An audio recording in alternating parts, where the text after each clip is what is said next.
Okay, thank you all for joining today's webinar. If anyone has just joined us, we will record the webinar and we will share it with you within 24 hours. And if you do have any questions at any stage during the webinar, do pop your questions into the questions pane and we will pick them up at the end during our Q&A section. So without further ado, let's get started. So today's webinar is all about Black Friday and preparing for Black Friday, and we are delighted to have Sandrea Morgan from Adanola. She's the head of customer support, and Derek Corcoran, the founder and CEO of Scorebuddy, for our conversation today about Black Friday and how best to get ready for it. So we get rid of this screen. Sharing. Now, Sandrea, what did you learn from Black Friday last year, and how are those learnings shaping your plan for this year? So for me, I learned to concentrate on offer complexity as part of our planning process. We really learned some lessons after last Black Friday around, we had a specific item that was a really strong bestseller across one of our biggest brands. But what we saw was that we were seeing lots of customers reaching out because they didn't understand how to build the offers. It was one of those ones where it was multi-layered. You had to buy this plus buy that, but other things were excluded. And we had lots of queries from customers about it, and advisors were having difficult conversations, and we picked it up via QA. The learning we took away was to work with our marketing team to simplify our offers so that customers didn't need to reach out to make the offer work. And the other thing I'd say on top of that, those were the people who bothered to reach out. You know, there's also the opportunity loss of the people who just didn't contact us and just didn't make the purchase. So yeah, that was our biggest learning: offer complexity, simplify, and work across teams to make that happen in advance. How important is it, Derek? How important is a tool like Scorebuddy or any QA tool in helping in that process? Yeah, I think Sandrea has touched off there. I mean, you know, how do you get visibility is the question, right? So in the ramp up to Black Friday and in the middle of that week and you know, extended high demand period, you know, what can you learn in advance in order to anticipate, you know, the training requirements, the resourcing requirements, or some of the process changes that might, you know, fix problems before they happen. And I think historic QA or the QA either from the prior period in the previous year or leading up to Black Friday, because things may have changed in the interval, you can identify potential friction, potential blockers that might be root causes for generating excessive contacts, right? So that's one way to try and anticipate the types of calls you're going to get and where that might generate friction and cause problems for the advisors. The other way of thinking about it is, well, okay, could I use QA real-time or semi-real-time?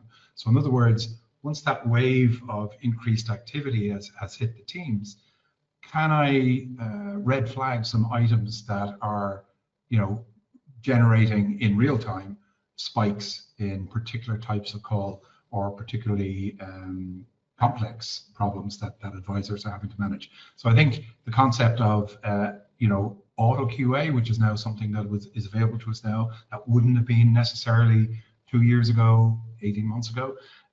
It means that you can be running evaluations continuously while the traffic is ramping, and you can build your queries and your scorecards in such a way that you'll identify some of those red flag causes, right?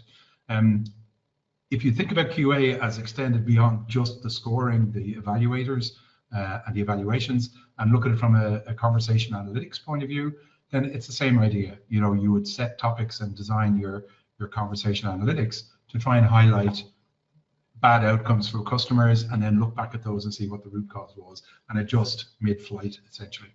So that's where the technology can support the operational managers in trying to reduce the strain. You mentioned recruitment there, Derek. Sandrea, how does QA inform your recruitment for peak seasons like Black Friday, and how do you approach that? So in terms of how QA informs on my recruitment, I use QA to understand, I guess, the complexity of the queries that the advisors are dealing with. So when you've got high levels of automation in your CS team and your customer support team, your simple queries are being stripped away. So more of what the advisors are doing will require a higher level of empathy, potentially investigation. If they're dealing with multiple chains where if they're handling emails, for example, there could be 5 or 6 emails that need to be read, and you need to show the customer that you've understood everything they've said, not just the last email in the trail. So in terms of how it informs my recruitment, I know that I need to hire advisors who are able to express empathy in writing really well, really able to express information and share information in a succinct and professional way, whilst having a little bit of personality. The bots do their work, but also we hire humans, and you want people to have a tone of voice that feels natural, and also represents the brand. So for me, it's about assessing skill and using, for me, QA. It shows me what the customers are saying, and therefore what the advisors are needing to cope with almost as part of their work. So I need to hire people who are really able to handle that. And it strikes me that that is obviously a huge part of that. Like, Derek, is there a limit on the amount of data points or data that can be provided by a software to help somebody like Sandrea? Not really. I mean, a good tool will allow you to configure and I suppose flex it to meet your needs, because every business is different. In some scenarios, that tone of voice, those emotional skills, if you like, are much more important. In others, they might be technical skills that you're looking for because it's a technical domain that you're trying to solve a problem in. So I think looking, if you're cross correlating agent behaviors with good outcomes and good sentiment, when you look into the data, then you can say, well, okay, when we do these things and we have this level of product knowledge, then we get a really good outcome for customers, right? So that will then inform, the profile of individual that you're going to look to recruit. I think something else we touched off when we were talking in the preamble for this session is that, you may be ramping up new hires, and they may be temporary hires in order to cover that extended period over Black Friday and beyond. And in that scenario, you want to try and get it right on day one. You don't have time for the probies to, learn the product, because Black Friday and its implications will be over by the time they get up to speed. So in that scenario, it's even more important to identify those critical criteria that are more likely to generate a positive outcome for the client. Just jumping back to the personality bits, Andrea, how do you surface up personality then? Because obviously it's presumably a stressful environment for somebody who's going into interview, say, or going through one of your tests, and the natural reaction may be to not show that personality. So how do you bring that out of people? We spend a lot of time in the recruitment process looking at how people interact with each other. So we do group assessments. We have people doing assessments in rooms with each other, with our advisors sat in as plants almost, getting to know them, but also sharing more about the team and how we work and the culture. And they're a part of our decision-making process too, because they know the kind of people who will enjoy being within the team. So that's a big part of it. But you also look at how people write. So we give 3 scenarios that are close to what they will be doing in the role.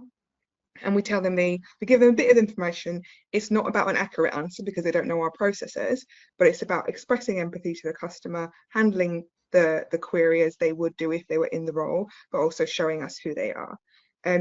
But if you've spent any time with me, I'm pretty smiley. So is my customer services manager and our recruitment team.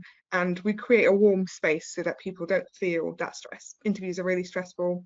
We ask questions that help them to relax initially rather than going straight into the sort of capability stuff. It's about making people feel comfortable while assessing the skill, because that's what's going to get them through the role. Doesn't matter how much we like them and how much they're a cultural fit, they have to be able to do the work, but also bring themselves into how they write. Yeah, brilliant. And the contact center I suppose, environment within the broader sense of the business. Can that seem quite siloed in the kind of QA sphere? And how do you then bring what you know that is happening with your customers outside of your department and influence or gain help, I suppose, from other departments? So I think every organisation I've worked in over the last, I'd say, 10 years has listened to the customer. It's part of what attracts me to the role. So yes, you have CS data, and customer data comes from returns, it comes from CSAT, it comes from your contact reasons, it comes from your QA data. And you pull all of those things together to create what I call a voice of the customer or voice of community framework, where we're sharing information with the right teams. So if you're in a place where it's about a athleisure product, I meet with a product team monthly. If I'm in a brand where it's a lot about e-commerce, I'm meeting with marketing and web teams. So you take all of that information and you surface it to the teams that really can drive change. The way I look at CS is that it's our role to make the customer experience effortless. We don't wait till it goes wrong. We handle it as best we can when it does go wrong, but you don't wait for it to happen. So you listen to the customer feedback, you go through QA data, you go through CSAT data, and you find the places where things are consistently going wrong, and you share that with the right teams in order to drive change. They won't be able to do all of it because there's always a long list of priorities for different teams, but if you can use voice of the customer information to evidence, actually, we can take out this friction point upstream and eliminate that contact reason completely, people will listen and have always listened. I feel like contact centers for a long time have moved away from, we're just here to deal with it once it's gone wrong. We're definitely a place where actually it's about sharing information with the rest of the business to drive change going forward. Yeah. At the C-suite level that you operate at Derek, do you see those conversations happening amongst your peers? In mature organizations where they've been using Q, and I love Sandrea's putting QA into the voice of the customer conversation, right? That's not traditionally where it came from. Originally, QA started off life as a mechanism for maintaining consistency in terms of agent performance, right? And it's still used, for that as a core foundational function. But it's so much more than that in terms of the richness of the information you can get. And prior to this, it would have been just looking at maybe 2% of conversations, because you're sort of limited by the number of physical evaluators, live evaluators that you can actually point at the problem. Whereas with AI now, the tech is allowing you to broaden the scope. Instead of being a microscope, you have a big panoramic window on what's going on in your customer interactions.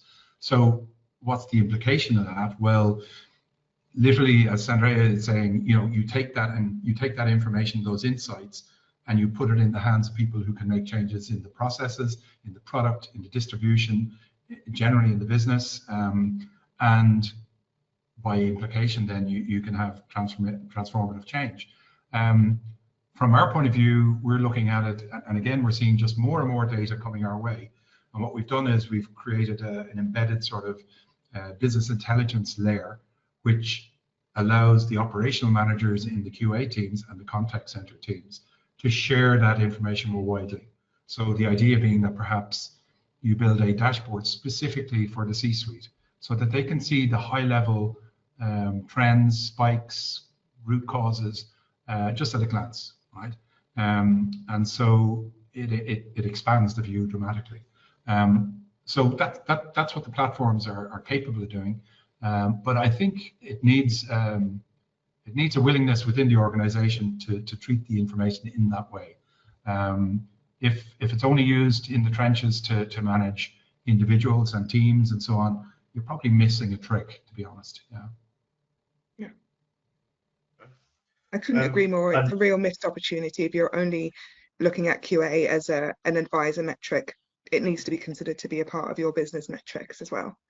There's rich information in there about journeys that are consistently going wrong and advisors struggling to do those tasks properly, because as a business you've set up processes that aren't advisor friendly and customer friendly, and QA is a great place to do that.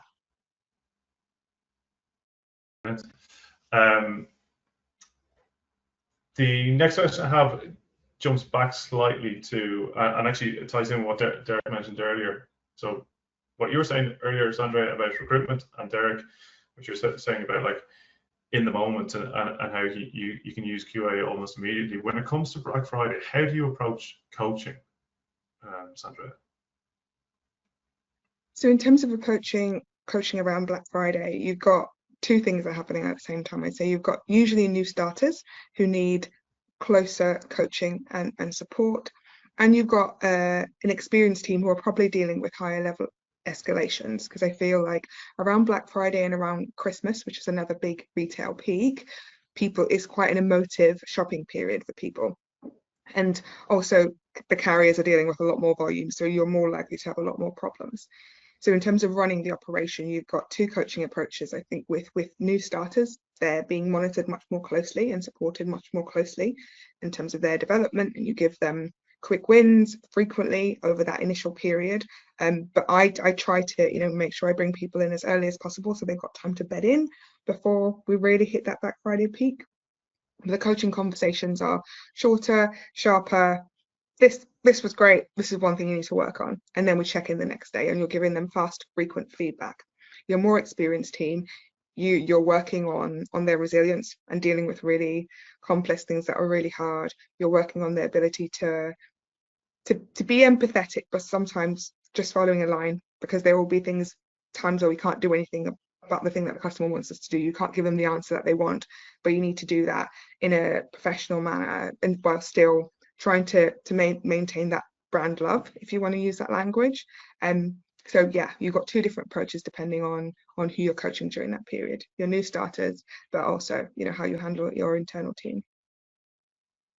Yeah, what we've also seen is that organizations, they'll have a different QA matrix or framework for new starters than they will for more seasoned and longer service advisors, because you're looking for foundational behaviors, basic soft skills, a degree of product knowledge, and then you're looking for gaps, and very quickly you're trying to fill those gaps with the coaching.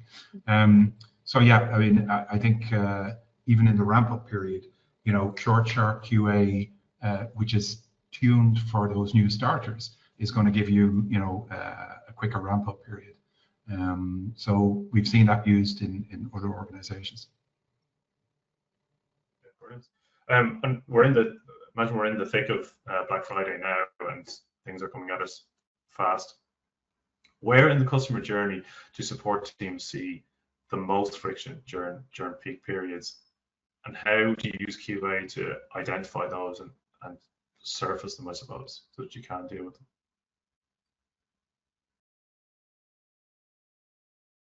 I think in terms of customer journey and where customers see the most friction, it's definitely during the carrier journey. So, it's left us and it's been dispatched on time, but there's a problem with the carrier and we have to investigate. I find that conversation where you're having to tell a customer potentially to wait for a period when they've already waited X number of days for their delivery is probably the biggest sticking point, because people can get really frustrated, but you've got carrier investigation timelines that are just what they are. That's for me, because it's frustrating for the customer and frustrating for the team, because neither group of people can change that. So you've got to be in a place where you can somehow handle the customer whilst making them wait for a period of time for the resolution. That for me is probably the most challenging thing during Black Friday specifically and Christmas, where you actually, unless you decide to resend for free, for example, or something like that, there is very little that you can do for that person if that item is out for delivery and it's not there yet. You don't know exactly where it is and you can't do anything about it, because that's a hard conversation to have when it's 2 days before Christmas, or it's this huge delivery for a party, or they're going away and it's not arrived. Yeah, it's carriers. Because if it's internal processes, generally you can do something about it and you can change the outcome from the customer. But once it's left you, there's usually very little that you can do. And is something like that pretty easy to spot because it is fairly straightforward then? Sorry, Philip, I didn't hear that clearly. Oh, sorry. Is something like that, like an issue like that, is that fairly simple to spot then, because it is such an obvious issue, I guess? Yeah, it's definitely a high volume issue in terms of that time of year. It's probably the biggest thing that you'd see. It's not complicated to deal with, but it's a high kind of from a customer sentiment perspective, carriers come up very strongly, and you see that in if you have speech analytics, for example, you will see the name of certain carriers coming up very frequently. I won't name any on this call, but yeah, we all know the Okay. ones that throw things over gates, etc., and only take a picture of the label rather than actually the item being delivered. So that picture is of no use to anyone. Um, it's carriers. I think it's carriers that are the most complex part of the journey during peak and Black Friday. I don't know what you think, Derek, in terms of what you've seen internally from Yeah, other look, you know, retailers. and you know, it's understandable. All the distribution networks are under pressure at that time of year. You know, it's just, you know, and their own systems may let them down on occasion. You know, when they're stressed. So you can understand that. And again, that's where the emotional skills or emotional intelligence skills of the agent come into play, right? To try and talk the customer down. So yeah, I mean, I can absolutely understand how that would be challenging, right, under the circumstances. I suppose the other way of you know, identifying friction is, again, you mentioned it there, Sandrea, using conversation analytics. So you know, that's running in the background. It's looking at all your conversations. As you say, it's pulling out references to particular products, to particular areas, perhaps geographic areas. It might be picking out references to particular distributors or carriers, as you point out. So there's some option to actually handle it at an operational level and go back to the carrier and go, hey, in Manchester, you're really dropping the ball here. You got to get your guys together, right? So I think conversation analytics, again, in that real-time dynamic environment, when you're in a stress, you know, volume environment, then conversation analytics is constantly watching for those spikes and drivers. You may not be able to do anything about it, but at least you know about it. Yeah. And I think the other thing I'd add to that is using it, for example, for product information. So not specific to Black Friday, some brands launch new products around Black Friday or around Christmas, using that to share with your product teams. So a week after it's dropped and you suddenly start seeing an increase in, you know, queries about faulty packaging or faulty clothing, using that sentiment analysis and conversation analytics to then surface it to product teams, because actually it's one thing to say, okay, we've had 1,040 queries about a product. It's another thing to share customer voice, because I think teams listen to that in a very different way. If you can actually play calls, show them snippets of conversations, so they can really see what the customer is saying versus a number. Some people respond to numbers, some people actually respond to the tone of a customer's voice and seeing the frustration. Yeah, exactly. Yeah, and I suppose, as you say, tying back the analysis to the original conversation and making that visible and available. Yeah. Making it real, you know. Making it real. Yeah, exactly. We've got a couple of questions in already, so thank you very much to anyone who's sent in a question. There's a question here from Angela. She says, I work in retail and we've seen customer expectations rise dramatically in recent years. From your perspective, how has the role of quality assurance evolved to keep up with those changes? Do you want to have a start? I'm really sorry, can you repeat the first bit of the question? Yeah, no problem. So Angela says she works in retail and we've seen the customer expectations rise dramatically in recent years. So from your perspective, how has the role of quality assurance evolved to keep up with those changes?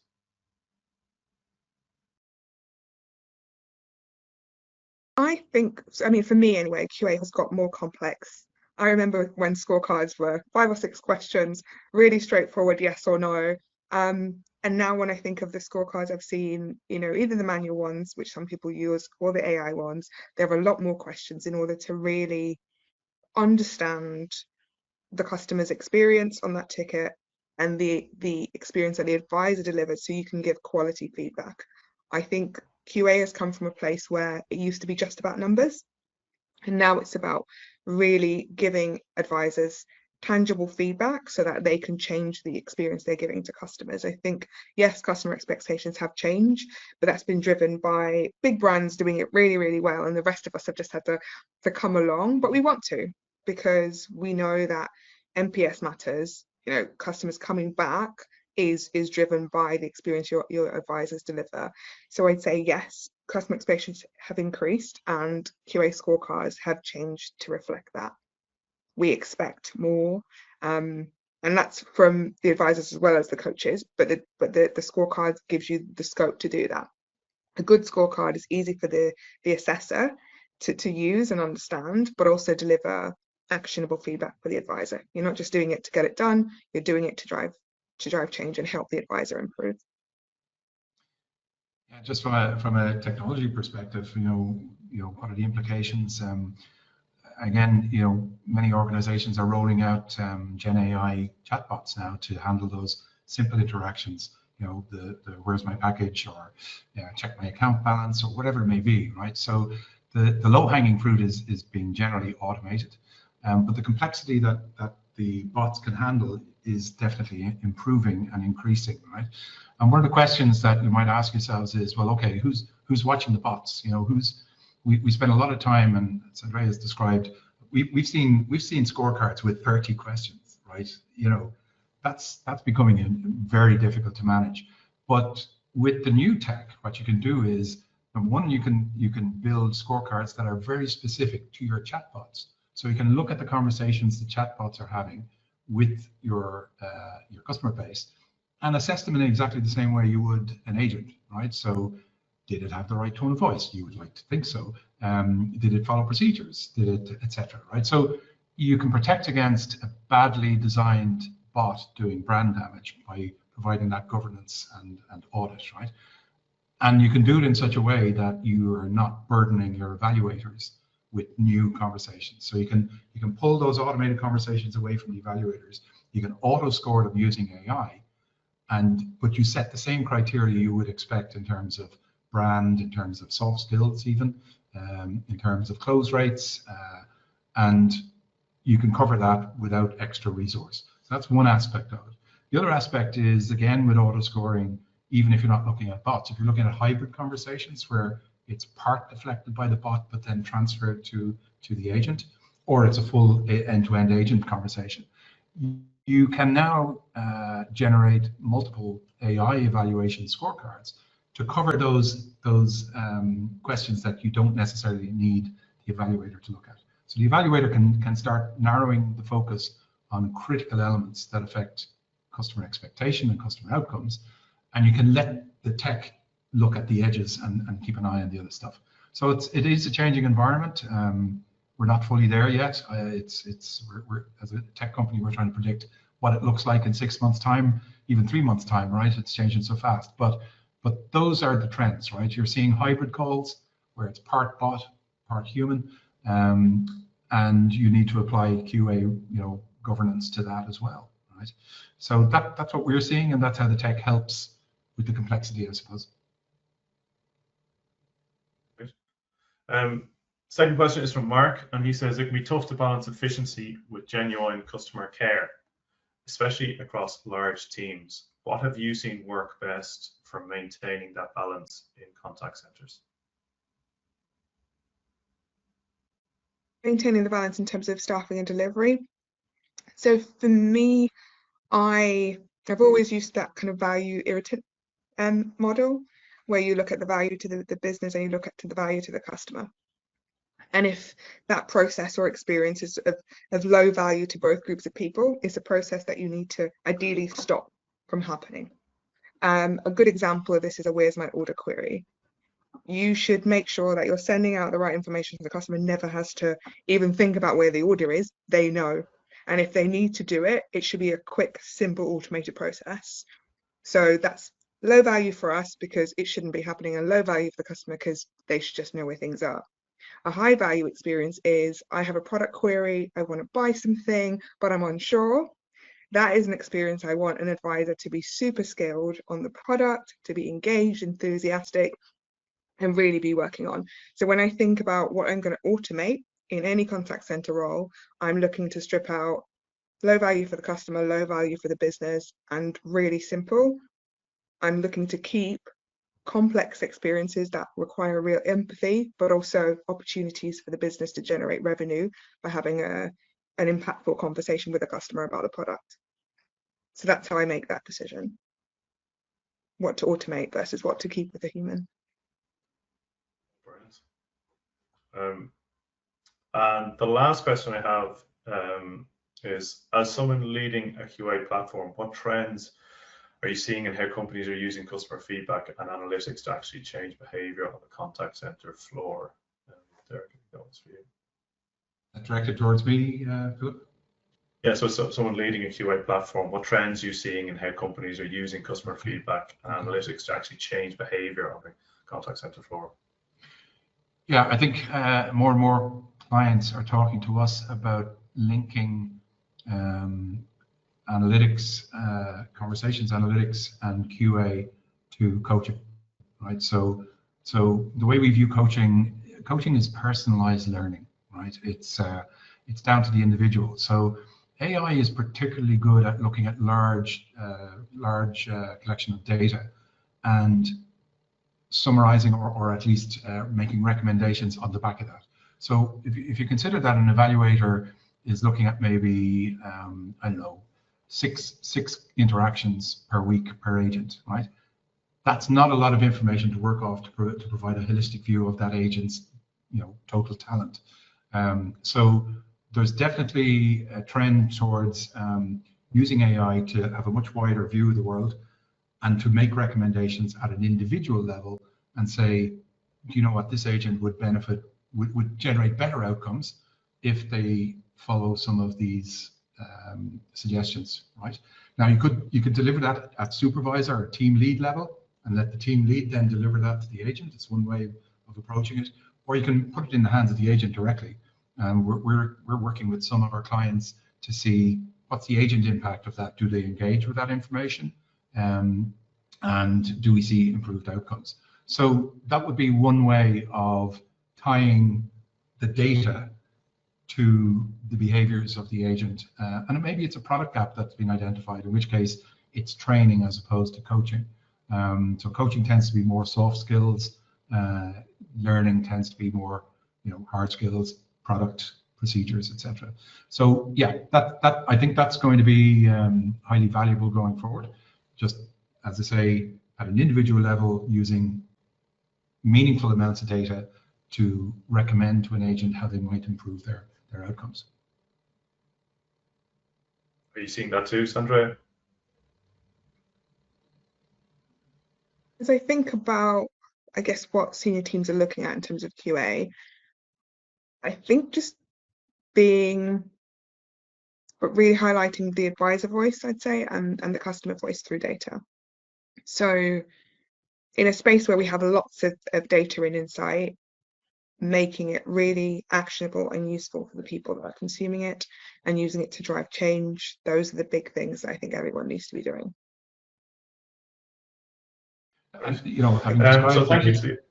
Sorry, Philip, I was just going to say, having described the richness of the data set, that can be a challenge. So what Sandrea has described there, just seeing through the fog of data and finding what's meaningful is something that I suppose it's a skill set that operations and operation managers need to be developing going forward. Yeah. Definitely. So thanks for those questions. The last question for today's webinar is, so we're not too far away from Black Friday. What steps can you take right now to ensure service quality when the volumes begin to spike? And is it too late to do something? Sandrea, I think you're probably. I don't think it's too late. It's never too late. I spent a lot of years working outsourcing and finding 50 people the week before you need them. Everything is possible. I'd say it's not too late. It's looking at historical data to understand what you faced last year, to one of Derek's earlier points. What types of queries did you receive? What lessons can you learn if you haven't already done that work? It's also about looking at what your order volumes are this year and doing your contact to order ratio so you know exactly what's going to be happening. You also look at your absence data. So really, how does your advisor behavior change during peak? Because actually we know that when it gets busier, when it gets dark, people are just a bit more ill. So really do your forecasting and planning to understand what is likely to happen during that week, and just do as much as you can to plan for it. And sometimes that's about recruiting a few extra people. Sometimes it's about looking at what your bot is handling and going, okay, we can put one more journey through that and test it in advance and know that it's going to make a difference to us, because last year it wasn't our highest volume contact, whatever this thing is, but if we can take out 2%, 3%, that could be a person or two. So really just looking back at historical data as well as your order forecast for this year to understand what's going to come in, and just take steps. It's never too late.